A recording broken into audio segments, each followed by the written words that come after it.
Welcome back to the show where we run you through all the Dolphins news you need to know.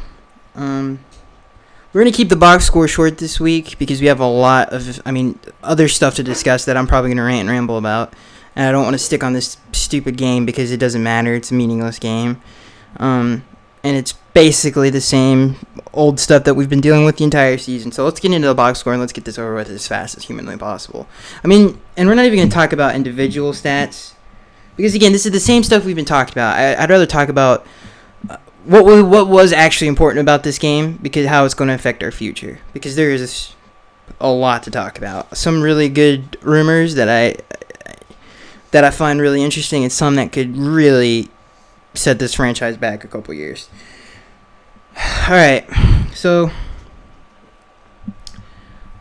let's start with defensively there's nothing to talk about. Torrey McTyer continues to struggle. Cornell Armstrong I think has a future in this league. But he's kind of inconsistent. The defensive line, the discipline, the preparedness, not a word, but understand, the preparation for this game was poor on defense. It really didn't feel like we learned anything from last game. I will give Matt, and I'm not even going to say that actually, I don't give Matt Burke any type of excuses. The defense wasn't ready to play in this game. It was the same old. I can't wait for Matt Burke to get fired. He's one of the worst defensive I think the best way to explain Matt Burke, there's a lot of terrible calls that he's had in his career. I think the thing that he does the worst is preparing for games.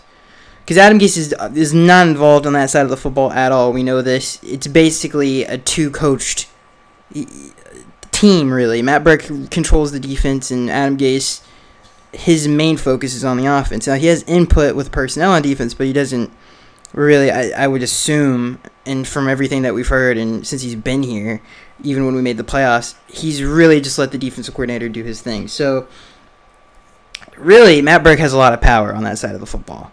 Like I just said, Adam Gase does not delegate between the two sides. So, his ability to get a team prepared week in and week out is so poor. It's one of the, obviously, statistically, this is the worst defense in Dolphins history. Even when we were healthy on defense, we were still doing this. So, it's not like, that's why he doesn't get any excuse. His preparation is so poor. But the worst call of the day, even on offense or defense, was when we put, I think it was a third down. Maybe it was a second down and really long. It was something that should have been an easy tackle, but we put Cameron Wake in coverage on their tight end, and he's 38 years old. So that should just be enough right there. That was a call in this game. He doesn't prepare Jack. And he's such, and listen, here I go ranting. I cannot wait. That should be the only surefire thing all of us Dolphins fans. Him and Mike Tannenbaum, in my opinion, there's no argument on this planet that you can make that they should keep their jobs.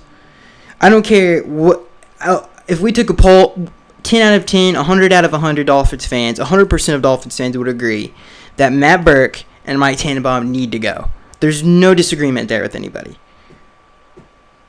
So let's get into the offense. And this is the big thing that I feel like affects the franchise. And just to, hang on a second.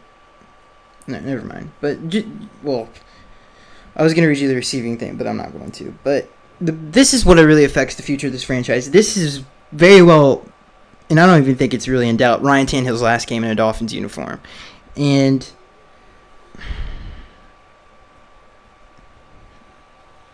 I really don't want to talk about this game, but I didn't love the game plan going into this game. I felt like we got away with, it wasn't really even the game plan. It was mostly Ryan.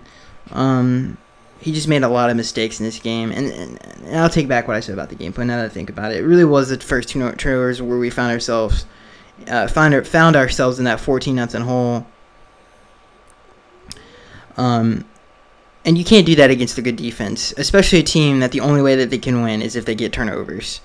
Because that offense is one of the worst in the National Football League. But we tend to make, any offense look like they got Jerry Rice and Joe Montana on it.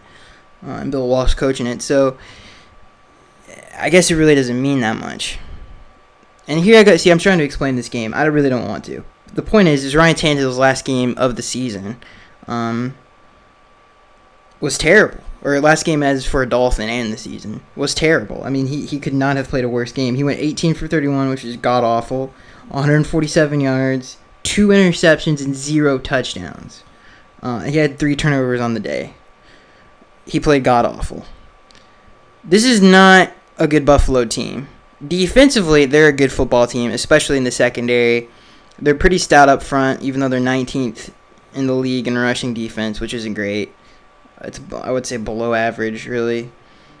Or right at average. So it's not like they're, an all-around great defense, but nobody has really been able to throw on this defense the entire season. So you can't get in a hole with these guys and then expect to come back. Obviously, that's not going to happen. But he had 2 terrible turnovers. The fumble was pretty bad. The pocket awareness was at an all-time terrible. I mean, the Jacksonville game was really bad, and this game, just situational football, just wasn't there. Obviously, he didn't get helped out by anybody on the team. Receivers couldn't get open, I will say that for him. I mean, most of the plays that we call, he did miss a touchdown to Mike Gesicki,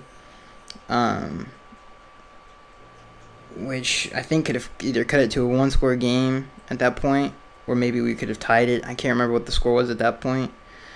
And I've already talked about this game for 6 minutes. I'm going to stop talking about it. Yeah, it's the same old, same old. We can't win on the road.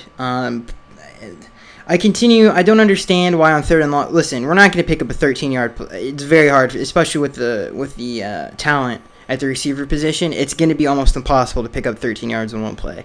There's nobody who scares a defense on this team.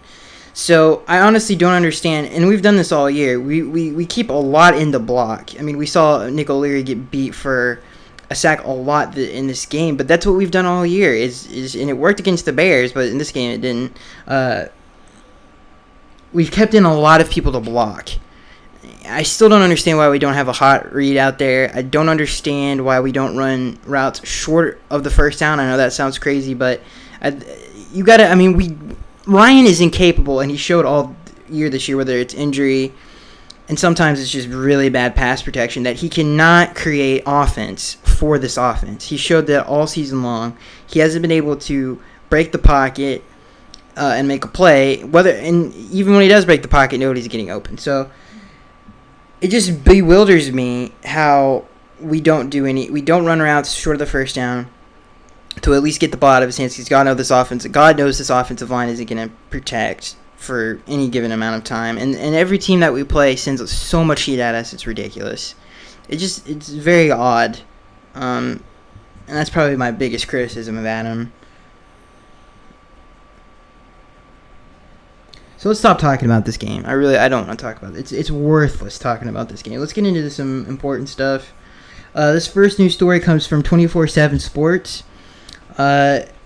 And this is referring to Ryan Tannehill's future. Heading into Sunday's game between the Dolphins and Bills, the primary storyline was that Adam Gase may not be back on Miami's sideline following a disappointing 2018 season. However, the news quickly changed to Adam Schefter of ESPN. The NFL Insider broke news on ESPN Morning that quarterback Ryan Tannehill will not be back with the team in 2019. The former Texas A&M starter still has 2 years left on his $77 million contract, but there is a potential out following the 2018 season, which the Dolphins can cut him without losing much money. According to SpokeTrack.com, the cap hit of releasing Tannehill would be $13.4 million. Spot track. If the team does indeed make this move, Tannehill will finish his career with the Dolphins, posting a 42-45 win-loss record while only leading Miami to the playoffs once in 7 years. He has shown flashes of promise throughout his career, most notably in 2014-2015 when he posted back-to-back 4,000-yard seasons with more than 20 touchdowns and only 12 interceptions. This was the nail in the coffin. I don't think Stephen Ross or anybody in that building, even Adam Gase for that matter, who's really been frustrated with him over the last 2 weeks, is going to let him back under center next year. Whether he deserves it or not, where you think he does or not, there's not a chance, dude. I don't see it happening. He's getting paid a lot of money. Well, not a lot of money, but a good amount, a chunk of money, and I think they see other players out there that they might like. There's only really two options, really, when you look at it. I mean, the quarterback free agent market is terrible. I'll read it off to you here right now. I have a list. This is the free agent market for quarterbacks. You got Matt Schaub, Robert Griffin III, Derek Anderson, Tyrod Taylor, Kevin Hogan, Matt Castle, Brandon Weeden, Joe Webb, Landry Jones, Geno Smith, Sean Mannion, Brock Osweiler, David Fales, Trevor Siemian, Teddy Bridgewater, Alex Taney, Josh McCown, Nate Studfeld, Brett Hundley, Tom Savage, Ryan Fitzpatrick, Ryan Griffin, Colt McCoy. That is your 28-19 free agent quarterback class. That is terrible. Justin Herbert just pulled out of the draft. That's a done deal, ladies and gentlemen. Unless there's some ridiculous God moves the planet thing that happens, like a miracle, I don't see any of these quarterbacks, especially in the first round, even in the second round, I don't see any of these guys becoming franchise guys. I'm all for let's just pick the best player available in this upcoming draft. There's a lot of good defenders in this draft. There's a lot of good D linemen. I'm all for that. There's some good receivers that are definitely quality picks, even in the first round. I don't see us drafting a quarterback. And if we do, we're reaching hard. Because there's just nobody there, dude. There's nobody I would stake my reputation on as a coach or as a GM or as an owner to say, yeah, this is the future of the franchise. And I'm not wasting 2 to 5 years of our lives watching some guy that's going to go nowhere. So the draft is out of the question. The only wild card situation, which is good, I mean, this would be amazing if this happened, is if Kyler Murray comes out into the draft, if he declares and decides not to play baseball. If he does that, then we have hope. But if he doesn't, then you're not getting your franchise quarterback until number 13 from Alabama comes out, or Jake Fromm from Georgia. That's or Justin Herbert. Maybe he has an even better 2019 than he did in 2018, and he looks even better, and he's a top 5 prospect. Who knows? It could happen. But this year, you can pretty much forget it if Kyler Murray's not entering the draft. But I said before that I didn't think Kyler was gonna be. I didn't think he could be a franchise quarterback. He's playing all these Big 12 guy defenses that are terrible, like so bad it's unreal. And I wanted to see. I think we all wanted to see how he would do against an Alabama team that has a lot of NFL talent on it, and he did amazing. He broke the pocket consistently. He made some big boy throws. I mean, some big time throws. Even that fourth down that was dropped was a really good throw. The bomb on the run was a big time play. And I mean, that's an NFL caliber play. That to me, I mean, he just made a lot of throws in this game. I mean, there were a lot of throws that he made and a lot of plays. I mean, to me, he showed that he can make plays in and outside the pocket. He's got a live arm. He's got a big arm for a guy that size. He's a playmaker. He's got great instincts.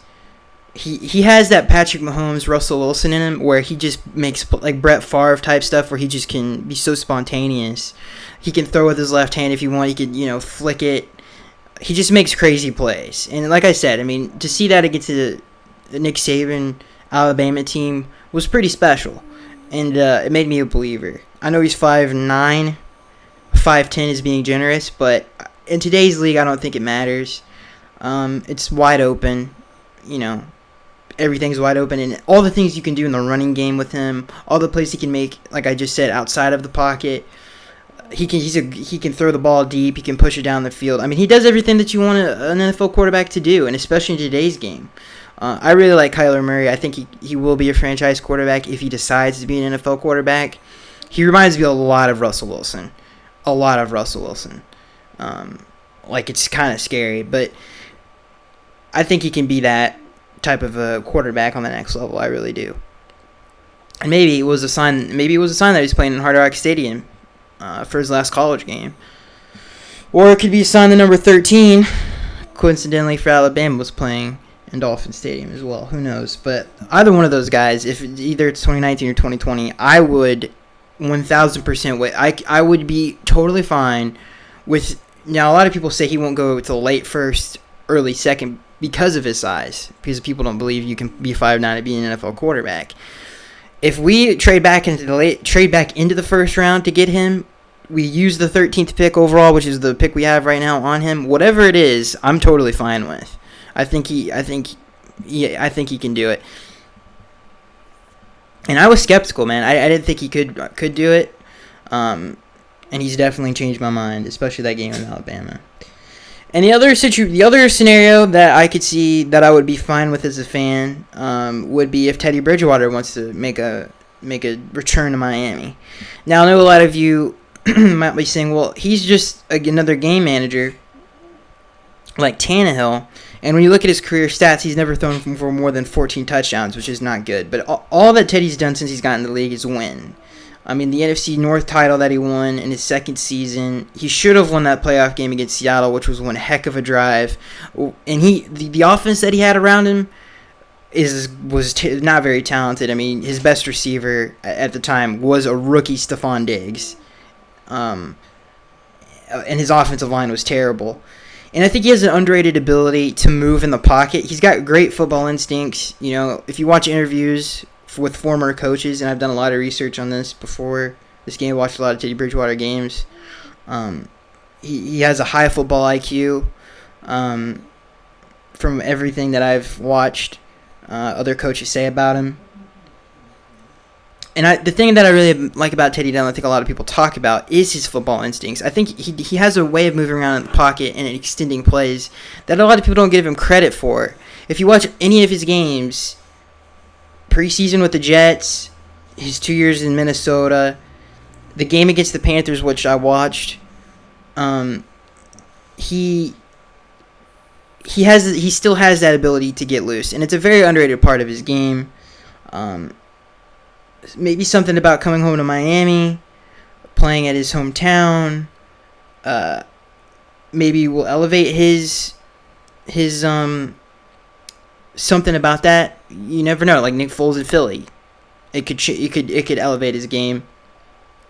But I would not mind Teddy Bridgewater either, playing this year for 2019, and if it doesn't work out, and he's just an average quarterback, he's just a game manager, we go out and get Tua and trade. I don't care how many draft first round picks you got to give up for Tua. I don't care, but I know Tua 1,000% will be a franchise quarterback, or by the grace of God, that Kyler Murray decides to play football and give it a legitimate shot. And I'm talking about he's all 1,000% in being an NFL quarterback.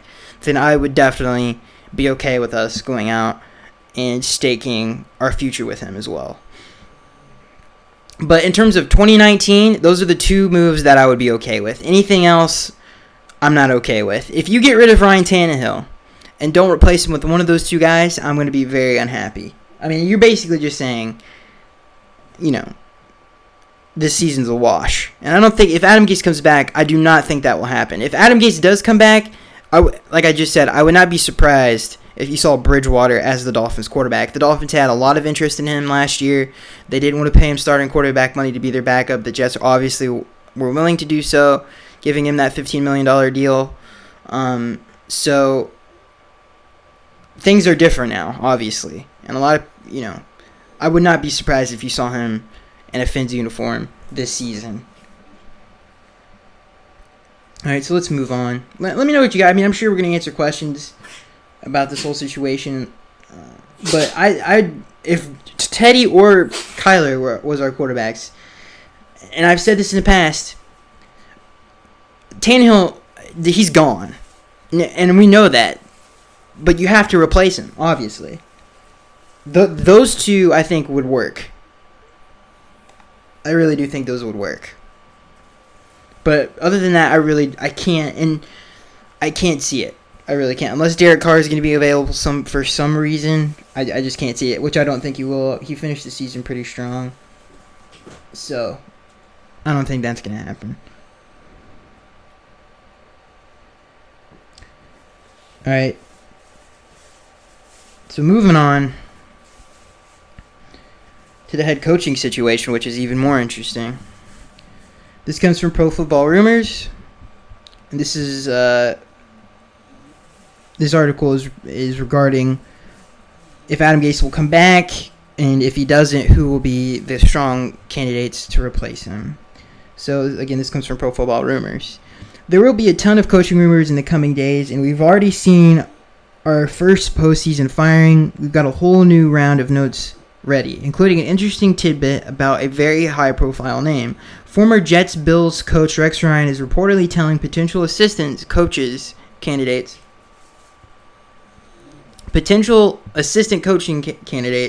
that he expects to land an interview with the Dolphins, sources told Armando Salguero of the Miami Herald. Ryan is an out of left field name who hasn't been talked about much recently, but is apparently eager to get back into coaching. One important caveat here is that there is no guarantee Adam Gase is going to be fired by the Dolphins, but Ryan is apparently expecting him to. Salguero notes that Ryan is also a candidate for the University of Miami open job, and Ryan is telling associates that he has a, quote, a solid chance to land one of the two jobs, but he'd prefer the Dolphins one. If Ryan somehow ends up coaching the Dolphins next year, it's the third AFC team he's led. We heard, and this is where I'm actually happy. We heard earlier today that multiple teams were considering trying to trade for Ravens coach John Harbaugh, and now we have a better idea of which teams. The Dolphins and Broncos are two teams that have expressed interest in trading for Harbaugh, according to Roy Cummings of Florida Football Insider. While he notes the Buccaneers haven't yet been linked, he thinks, quote, they could get in the mix, eventually. The Ravens, who won the AFC North today, but Harbaugh could still be available, especially if Baltimore goes one and done in the playoffs. So there's a lot to take in as a fan when you hear that. First of all, if Rex Ryan becomes the Dolphins head coach, I literally might jump off a building. Because that would be the worst situation ever, dude. There's a reason he was ran out of New York and then Buffalo, New York. Okay, the man, you know, he is a bad head coach. He causes more drama, unnecessary drama, than he needs to. If he was just a defensive coordinator, then I'd be totally cool with it. But he's not. I think he's a bad head coach. I think he's, who knows, I don't think he's stable, and what I mean by that is how long will he last as a head coach for this team? Probably not very long. Like, if Rex Ryan would be a terrible decision by Stephen Ross. There's a reason it hasn't worked 2 times before. I mean, literally, people chased him. Both times, the teams had to rebuild their entire franchise and set them back years. Dude. That would be the dumbest move ever. The dumbest move, one of the dumbest moves in Dolphins history, if we decide to do something stupid like that.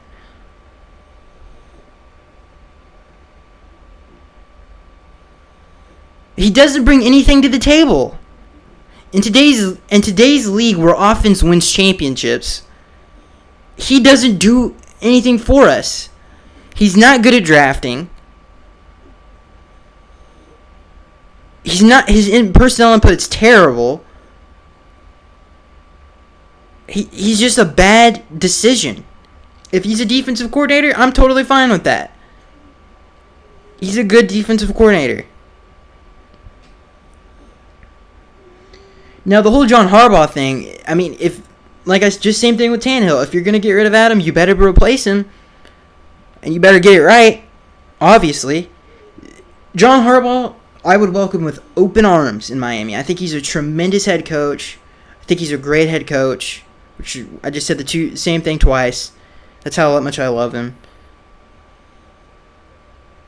I think he's just a really good head coach. He gets his team prepared week in and week out.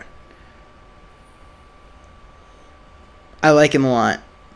I think the only bad thing and negative thing that you hear about him is former players. When you talk about like Ed Reed and some of the other players, he rubbed them the wrong way, but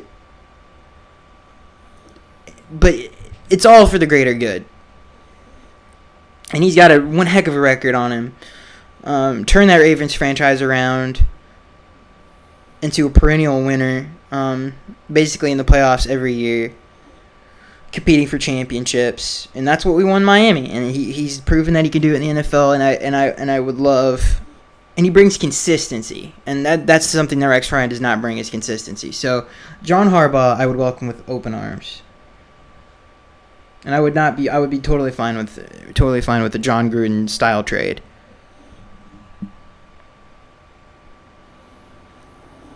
Now, I was going to go over the free agent list, but I feel like that's stupid, so I'm not going to do it. It's a crazy roller coaster ride, ladies and gentlemen. It really, really is. This is going to be a super short episode because I didn't rant about the box score for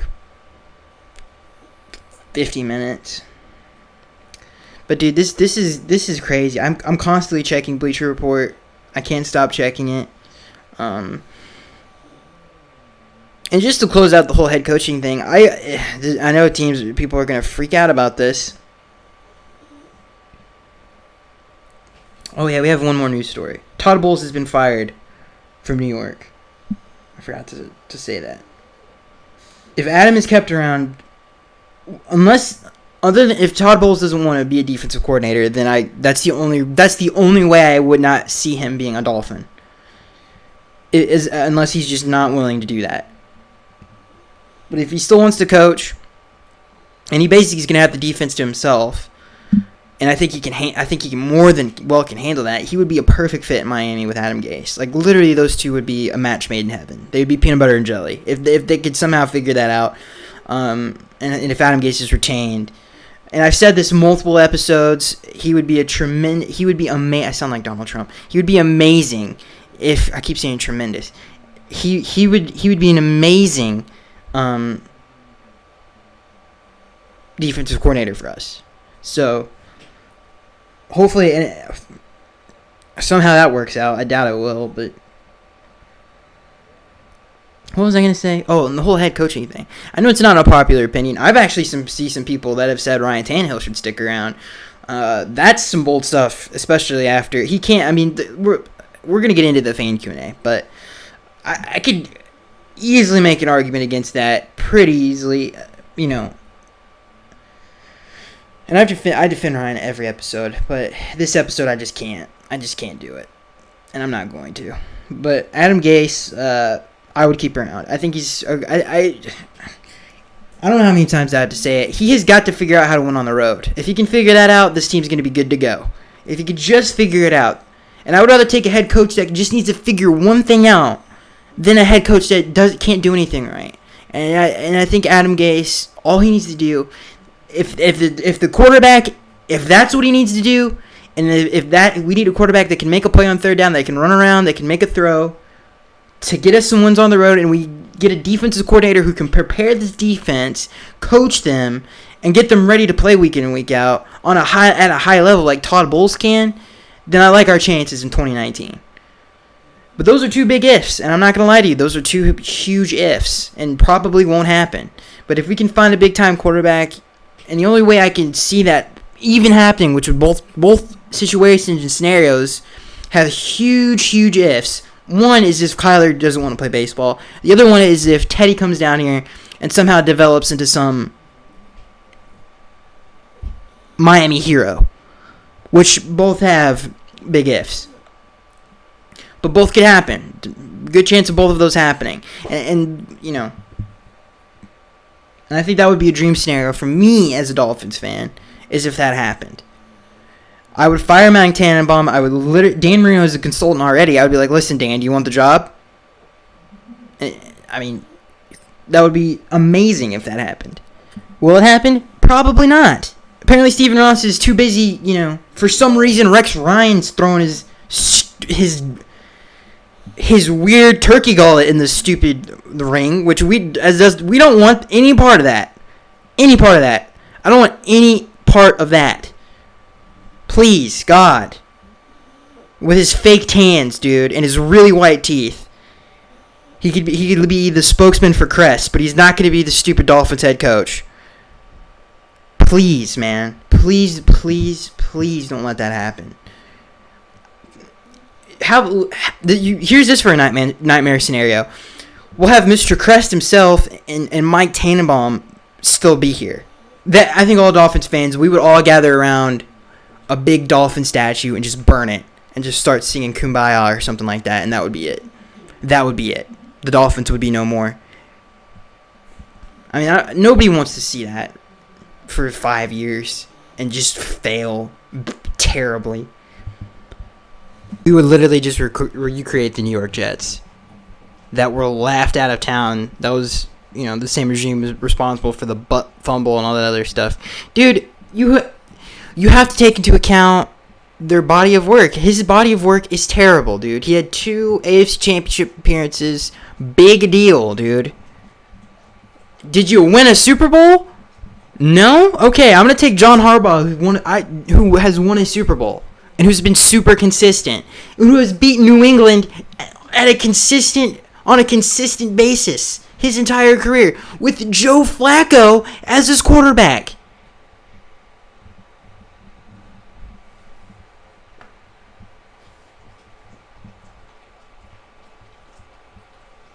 On the road, he's done that.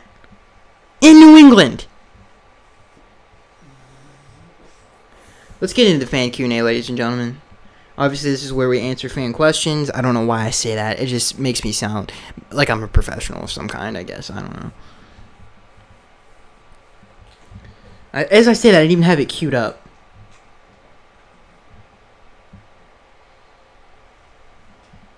Here we go. This first question comes from Will.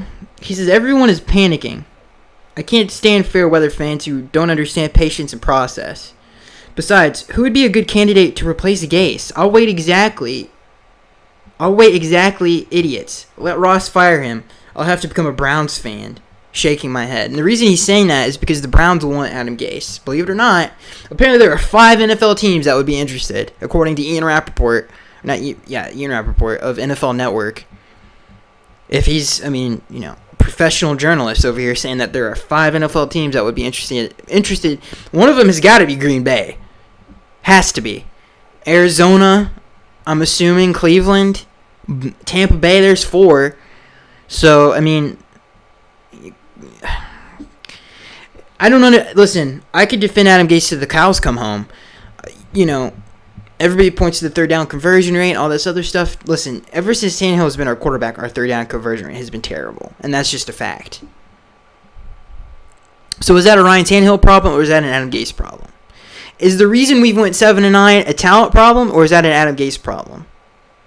We had Ziggy Hood, Sylvester Williams out there at times. We've had people like Bryce Butler who have come off the street playing a large amount and a large percentage of our snap count. Ted Larson is our starting left guard, right? Jesse Davis, who can get so far out of Miami, keep going, dude.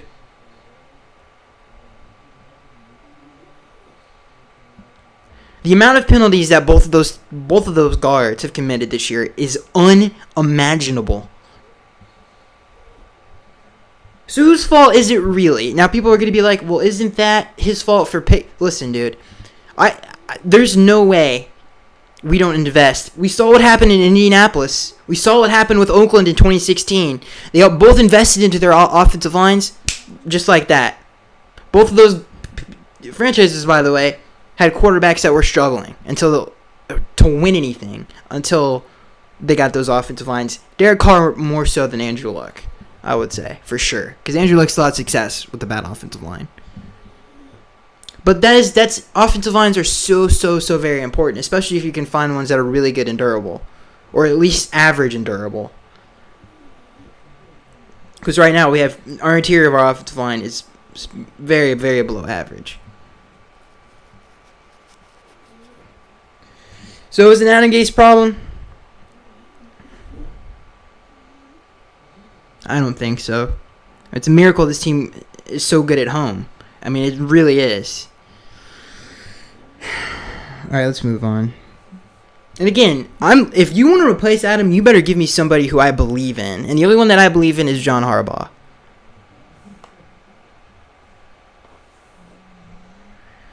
This next question comes from Will. He says, let's say you magically become Stephen Ross on Monday morning. What changes would you start making to this team? This isn't going to be happy. This is not going to make some people happy. And this is what it is.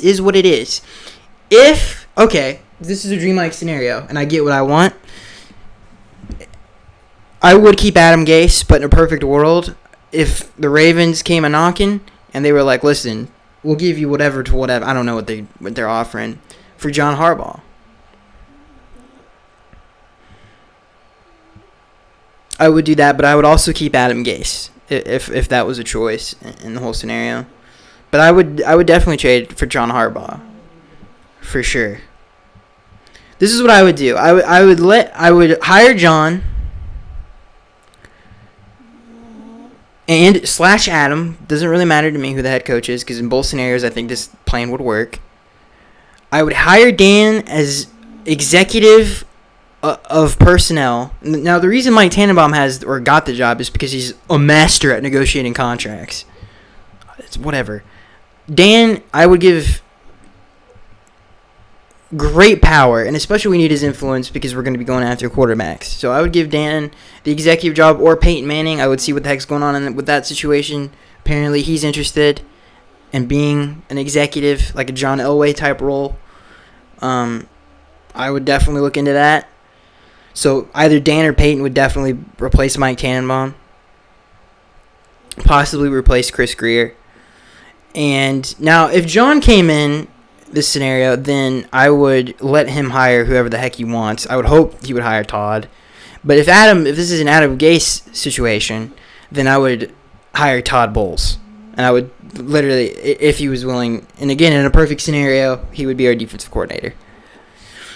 Going forward, I would, and this is hard for me to say, but we would definitely, if the plan presented itself, I would definitely go after Teddy Bridgewater and Kyler Murray. If okay, let's say Kyler is, he declares for the NFL draft.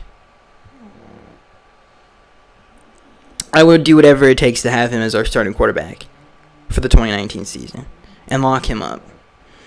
Now, whether we keep Tannehill for a bridge, I don't know. Maybe we trade for some capital, and just throw Kyler in the fire. Whatever. I don't really want to get into that side of it. I think that's just Sophie's choice when it comes. I mean, you could literally, who the heck knows what you would do in that situation, but that would be my perfect scenario. Now, that's kind of complicated. But in a perfect world, that would be pretty amazing. If we got Dan or Peyton to be the executive of football operations, obviously those two know what the heck they're doing. Get Kyler.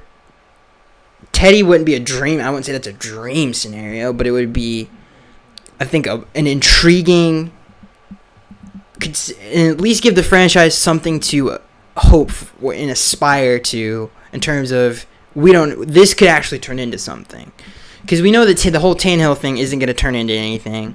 And at least that would give the fan base something to look forward to for the 2019 season. And we would build around Teddy. If Kyler didn't want to go, we would rebuild the offensive line from the inside out. I would invest every free agent dollar we have in that offensive line. Because the receiver market is not good. I could read that to you guys right now. What are we doing on time? I'll do this really quickly. But the defensive back, it's not very good. The defensive lineman, surprisingly, you would think it's a little bit. It's not as good as people. I mean, DeMarcus Lawrence is there. Jadeveon Clowney. I don't see either one of those two leaving their teams. So it's not great. And the receiver market is not great at all. There's not one number one receiver or special player, I would say, when it comes to those players. And I can't find it right now. I mean, Ndamukong Suh is probably the best free agent defensive tackle. Grady Jarrett. Grady Jarrett's really good. That's about it. Grady Jarrett and Ndamukong Suh. I don't see Grady Jarrett leaving Atlanta. Steven Nelson's probably, you can make an argument, is the best free agent corner. The safety market's pretty good. That's probably the best side of free agency. You got, inside linebackers we really don't need.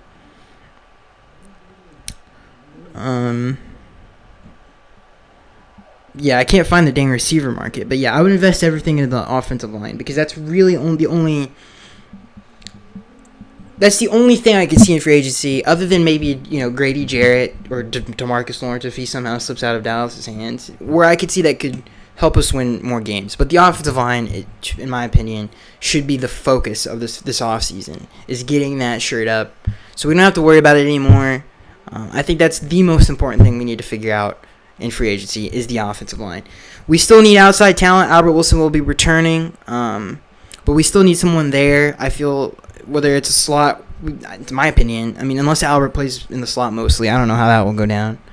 But there's a lot of different possibilities when you talk about personnel, and I feel like that's an entire podcast by itself. So I don't really want to waste too much more time on it. But we definitely need some receiver talent.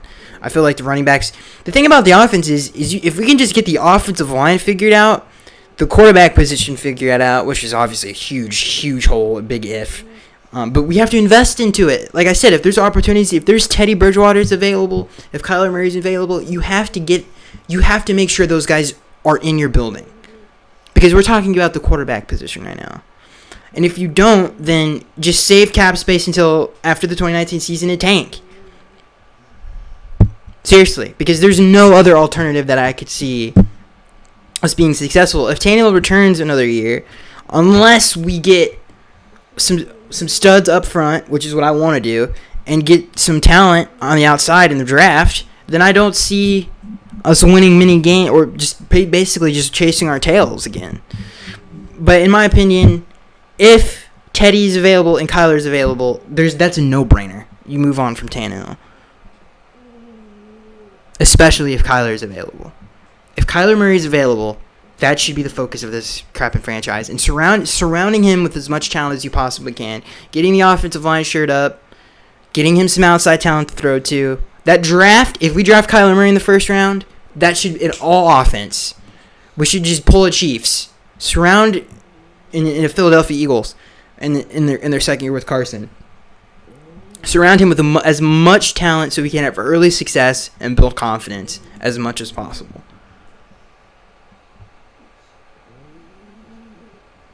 Now, how cool would that be? Kyler Murray is your quarterback. Dan Marino's the executive. Pick your John Harbaugh or Adam Gase. Really doesn't matter in this scenario. I don't think it's going to affect wins and losses. And maybe Todd Bowles, defensive coordinator. Maybe some of if John Harbaugh's staff comes with him. Now I would imagine that they would just hire their defensive coordinator if he left. But let's just say we get their staff. Bro, high fives, dude. I'm just taking high fives all day. All of us Dolphins fans, high fives in that scenario. Seriously, that would be a dream come true. Get the offensive line shirt up in the off season, dude. Oh my God, dude. That's why dreams are dreams, ladies and gentlemen, and life is life.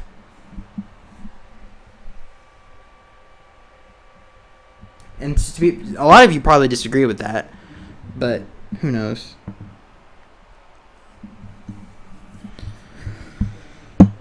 This next question comes from Will. He says, are you going to do a top 5 to 10 players of the 2018 season? Might be worthwhile to get a little bit more content going. Wow, is that a shot? Will, is that a shot right now? Are you taking shots? How about you slow your roll, dude? Okay? How about you slow your roll a little bit? Are you going to make a top 5 to 10 players of the 2018 season? Might be worthwhile to get a little bit more content. I appreciate you wanting more of my voice, which I don't know how. It just really wouldn't be much different from this show. That's why I don't do content like that anymore, because it's all the same thing. And I don't feel like stuffing this channel full of the same thing over and over again. If I was going to do a different show, it would be totally different. Totally different. It would have to be, where I don't see any reason to do it. I could just fit that segment into the podcast and talk about it for 20 minutes. And I might do that in the podcast, but I will not make a separate video.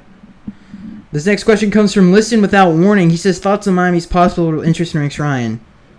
That's the scenario in a video game if you're just evil the entire game and you get the bad ending. Rex Ryan pops his little turtle head out of his shell and he just, that's what we have to deal with in the next 5 years. That's what I feel. That's how I feel about that. If any of you guys think Rex Ryan is the move, you need to go to your local psychiatrist immediately. There's a reason he went to 2 franchises and was literally chased out of town by both the fans and the media.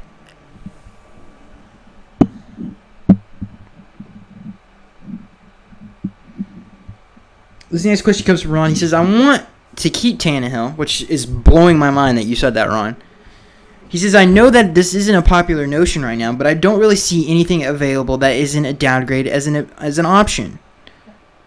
I believe the real issue is with the offense and the lack of receivers that can create separation on almost every play, like Hopkins or Brown. This team has never given Ryan what the weapon... The closet was Landry. The closest was Landry. Leads to my question: which receivers in the class do you think Dolphins should add to complement Grant Wilson? By the way, Grant and Wilson are the only 2 current receivers I would keep going into the 2019. I completely agree with that. I mean, obviously Marquise Brown, Hollywood Brown, AJ. Is this AJ Brown too? Yeah, I don't think I'm getting their names mixed up. Those 2 are going to be very good. I think Marquise Brown is going to be a special player. AJ Brown. I think he could be a great player, but I still think there's some doubt there. But Marquise, I could definitely. I don't have really any doubts there. I know some people don't think he's polished, but I don't believe. I think he's fine, especially in today's game. His run after the catch ability is ridiculous, and that would fit our offense to the T if Adam stuck around.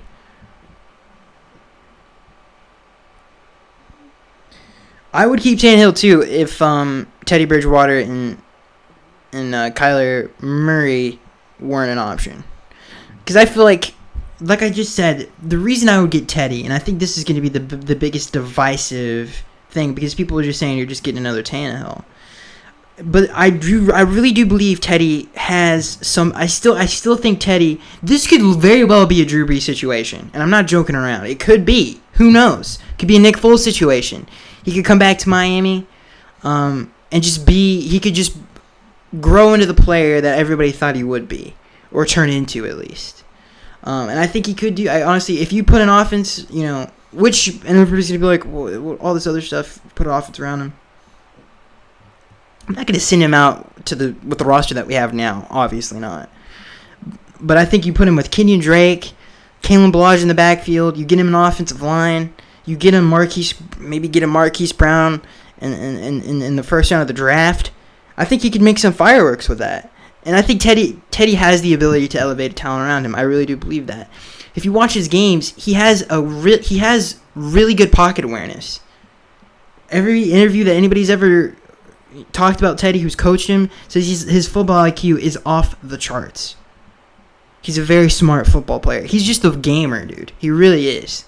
And I feel like him coming back to all of those things would point to something positive, in my opinion.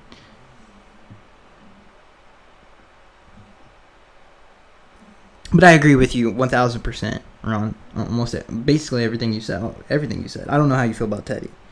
This next question comes from Ron. He says, with this many free agents on the defensive side of the ball, would it be super smart to hire Fangio and use more of a 3-4 system like the Bears? We already have to practically start over except for Wake and Harris. All the rest have to either re-sign or be replaced. To keep Quinn he is owed almost $12 million, Branch $10 million. Both don't do much. We could draft Josh Allen from Kentucky, Austin Bryant, Clemson. Both can pass rush and drop in zone.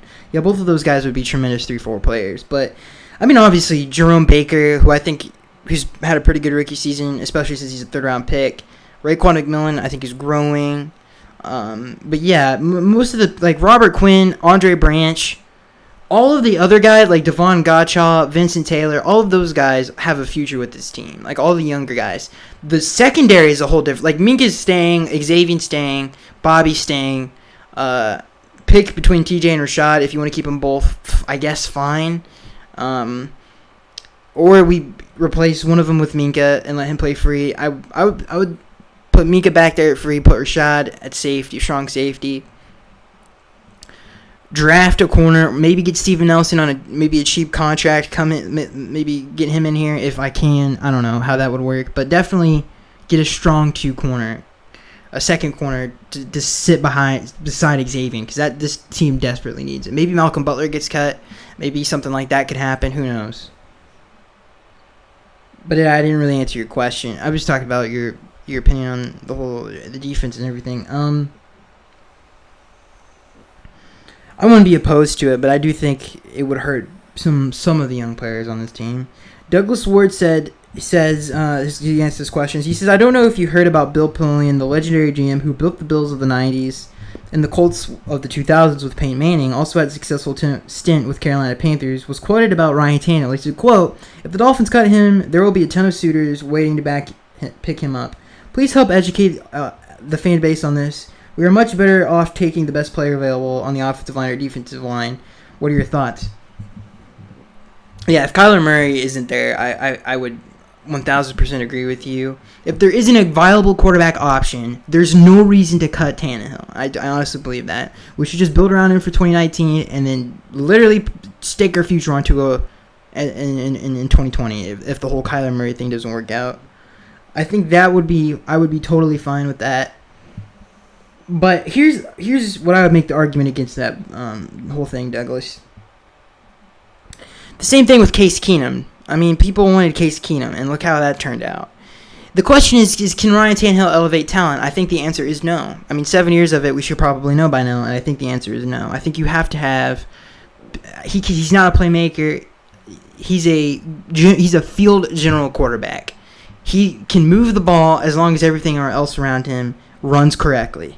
He cannot make plays. He cannot make plays off script. Even Adam Gase said that that's what this offense is missing. And that's why we're so bad on third down.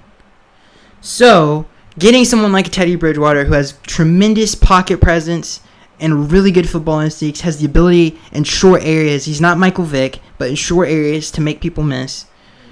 Someone like him, bringing in a Kyler Murray who's 1,000% a playmaker, something like that, I would be for over the Tannehill thing coming back. Now, if none of that can happen, I'm all for it. I'm all for Tannehill coming back and building around him. And definitely in the draft, for sure, pick the best. Do not reach for a quarterback in this upcoming draft. Unless it's Kyler Murray. This next question comes from Corporate Gamer. He says, what trade would you want to get in return of Tannehill? I don't really know. I don't think... That would be hard to realistically guess what you would get for him. JR says, how could anyone still have faith in Tannehill? It would be very tough. He's 0-4 against the Bills, and all of those teams that he's 0-4 against are not good teams. Corporate Gamer says, Tannehill is garbage, officially time to move on for him. It's not all Tannehill. There's a lot of problems on that offense. Ron says, if Gase is fired, do you think it's wise to get a former head coach, or is it okay to get another first-timer? If so, who do you really see as an option? And if you say Harbaugh, I'm going to scream. I don't know why you're against the Harbaugh. Maybe Jim, I could see why, but John, I don't see it.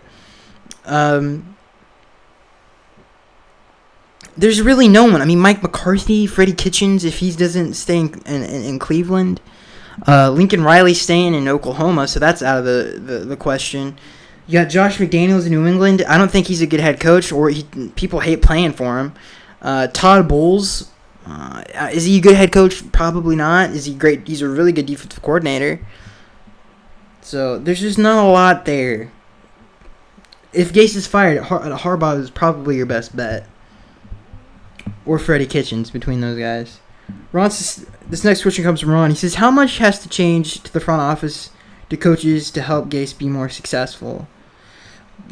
I mean, Mike Tannenbaum has to go. Chris Greer, I don't know what the heck you do with him. I really don't. I'm not really opposed for staying or going with him. But Mike Tannenbaum has to go. And obviously Matt Burke has to go. Those guys have to go. This next question comes from Corporate Gamer. He says, who do you think played the best on offense or defense? No one played good. Kenyon Drake was the best player on the field all day long. And Minkah Fitzpatrick, I would say, comes in this close second.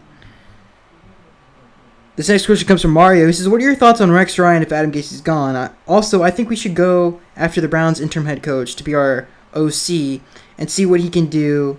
And if we like him, maybe make him a head coach. go after the Browns interim head coach. The Browns interim head coach is Greg Williams, who's a defensive coordinator. You're talking about Freddie Kitchens, who's their offensive coordinator, who replaced I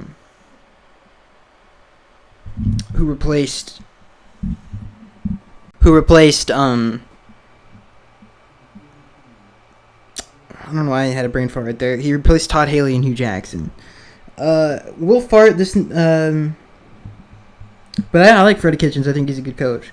I mean, Bruce Arians, who's one of my favorite coaches of all time, thinks he has a real future in this league. And if Bruce Arians says that, and the product that he put on the field for Cleveland in such a short amount of time, excuse me, that was bad. I would 1,000% back him as a head coach. This next question comes from Will. He says, where do you think Tannehill goes from here? The only way he stays in Miami is as a bridge quarterback. Sad to say that's his ceiling. No matter what potential people saw, it's not there. Lord knows he's had enough chances to prove it. You're right about that. I don't know. I would say Jacksonville, Denver, most likely. New York, maybe. Giants. This next question comes from Jeremy. He says, so after another embarrassing loss on the road, will this be the final nail in the coffin for head coach Adam Gase? I hope not. I really do. Because he's a good coach. This next question comes from JackPack18. I've been watching the Dolphins my whole life. I don't remember how this many 40 burgers getting dropped on them in a season. Not even in the 1-15 season. I'd have to go back to that season, but statistically, you're right. John Nolan, if Kyler Murray declares, do you pursue him? 1,000%. I saw everything I need to see against Alabama.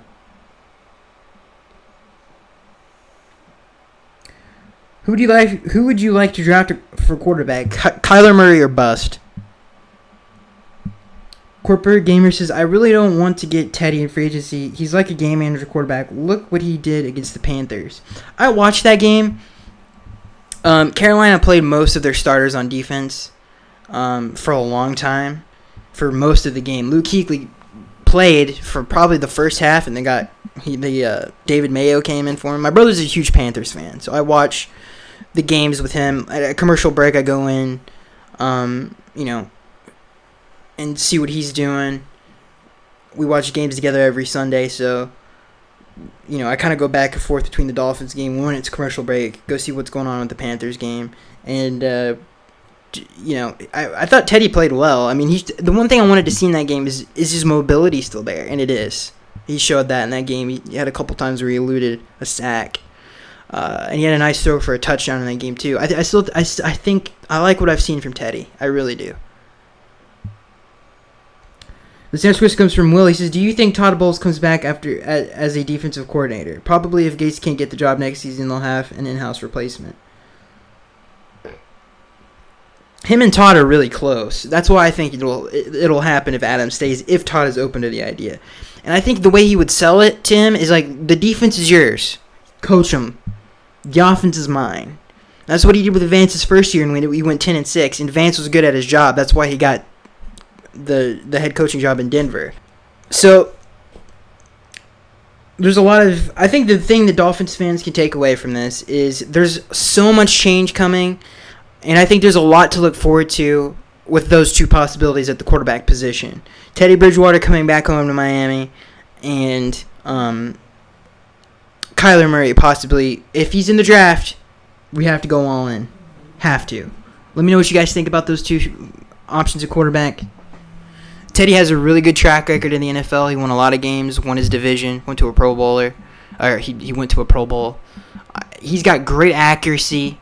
The thing that needs to work on, I think the biggest hole in his game, is pushing the ball downfield.